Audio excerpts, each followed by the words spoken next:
अच्छा, इसी तरह हम जो गिरवी रखते हैं, हम जब बाज़ मरतबा किसी को कर्ज़ देते हैं और उसको इत्मीनान नहीं होता कि ये मेरा कर्ज़ वापस करेगा, तो हम कोई कीमती चीज़, ज़ेवरात वगैरह वहाँ पर डिपॉज़िट कर देते हैं, जमा कर देते हैं कि आप अपने इत्मीनान के लिए ये ज़ेवर रख लिए हमारा, जब हम आपका कर्ज़ वापस करेंगे आप ये हमारा ज़ेवर वापस कर दिएगा। तो ये जो ज़ेवर हमने रखा है इसे गिरवी कहते हैं, अरबी में रहन कहते हैं। अब हमने 1 लाख रियाल कर्ज़ लिया, 50,000, 1 लाख रियाल ही का मिसाल के तौर पे ज़ेवर हमने गिरवी रख दिया।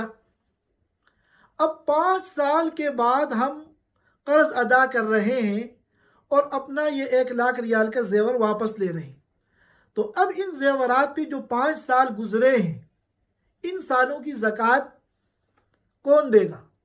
जो है देने वाला देगा या गिरवी लेकर अपने पास रखने वाला देगा? कौन देगा? जवाब यह है कि कोई भी नहीं देगा।